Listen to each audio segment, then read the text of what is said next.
Demak, o'quvchilar bilan quyidagicha geometrik misol ishlayapmiz. Xo'p, bizda bo'yalgan soha yuzini so'rayapti o'quvchilar. Demak, qanday qilamiz? Qaranglar. To'g'ri burchak ichidan 3 burchak ajratib olingan, to'g'rimi? Demak, biz to'g'ri burchak yuzini topib, undan to'g'ri burchak 3 burchak yuzini ayirib qo'ysak yetarli. To'g'ri burchak yuzini qanday topamiz? Bir tomoni 32, bir tomoni 20 ekan. Nima qilishimiz kerak? Ko'paytirishimiz kerak. Demak, S1 deb yozadigan bo'lsak, 32 ni biz ko'paytiramiz 20 ga. Necha chiqadi? Necha? 640 chiqadi.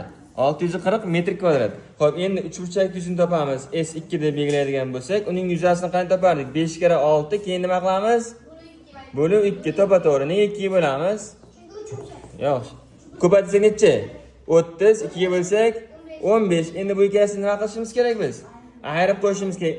S bo'yalgan desak, uning yuzasi bizda S1 ayru S2 bo'ladi. Shunda 640 ayrilgan 15. 640 dan 15 ni ayirsak 625 metr nima?